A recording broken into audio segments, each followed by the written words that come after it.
अगली खबर दुनिया के दूसरे कोने से है, जहां नेपाल की तरह ही सड़कों पर लोगों का हुजूम देखने को मिला।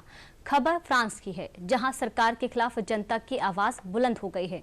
नेपाल के बाद अब फ्रांस में भी लोगों की नाराजगी सड़कों पर दिखाई देने लगी है। अब आखिर क्या इसकी विरोध की वजह है, इस पर एक रिपोर्ट देख लेते हैं।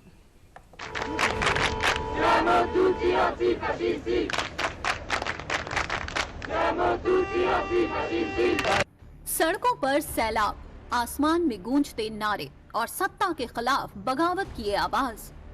ये नजारा किसी एशियाई देश का नहीं बल्कि यूरोप के दिल फ्रांस का है। जब जनता का सब्र टूटता है तो सड़कों पर सैलाब उमड़ पड़ता है और यही नजारा अब फ्रांस की राजधानी पेरिस समेत कई बड़े शहरों में देखने को मिल रहा है।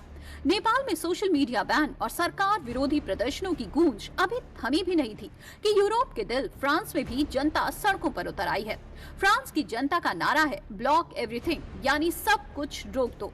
ये नारा सोशल मीडिया का कैंपेन बन चुका है। बुधवार को राजधानी पेरिस की गलियों से लेकर हर चौक चौराहों तक हाथों में तख्तियां, चेहरों पर गुस्सा और आवाज में सिर्फ एक ही मांग गूंज रही है, सरकार के इस्तीफे की मांग। नेपाल के बाद अब फ्रांस में भी सरकार के विरोध में प्रदर्शन शुरू हो गया है। बजट में कटौती के खिलाफ और राष्ट्रपति इमैनुअल मैक्रों के इस्तीफे की मांग को लेकर प्रदर्शन हो रहा है।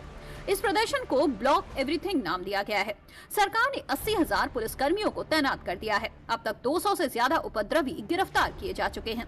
हालांकि ये विरोध महज बजट कटौती के खिलाफ ही नहीं है, बल्कि उस व्यवस्था के खिलाफ है जिसे लोग अपने भविष्य पर हमला मान रहे हैं। शिक्षा, स्वास्थ्य और रोजगार जैसी बुनियादी सुविधाओं में सरकार की कटौती का सीधा असर आम नागरिकों पर पड़ रहा है।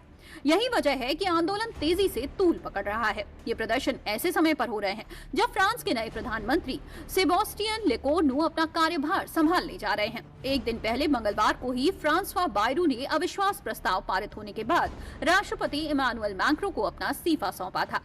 अब आखिर फ्रांस में इस हिंसा की वजह क्या है, इस पर भी नजर डाल लेते हैं। जनता के एक बड़े वर्ग को लगता है कि मैक्रों की नीतियां आम लोगों के हितों के खिलाफ हैं। सरकार ने खर्चों में कटौती और कल्याणकारी योजनाओं में कमी कर आर्थिक सुधार लागू किए हैं। इससे आम जनता, खासकर मध्यम वर्ग और श्रमिक वर्ग पर दबाव बढ़ा है। हाल ही में सेबास्टियन लेकोर्नू को प्रधानमंत्री बनाया गया है। ये 2 साल से भी कम समय में 5वें प्रधानमंत्री हैं। इससे लोगों में अस्थिरता और असंतोष बढ़ गया है।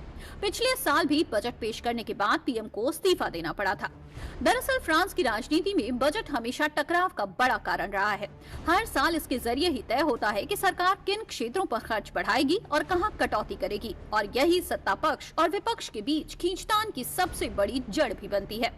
नेपाल में सोशल मीडिया बैन और जनता बनाम सत्ता के टकराव की चिंगारी अभी ठंडी भी नहीं हुई थी कि अब फ्रांस में भी ब्लॉक एवरीथिंग नाम का सोशल मीडिया मूवमेंट सियासत की नींव हिला रहा है। लोगों का गुस्सा अब सिर्फ आर्थिक कटौती तक ही सीमित नहीं रहा है। अब ये प्रदर्शन मैक्रों सरकार के खिलाफ अविश्वास का प्रतीक बन गया है।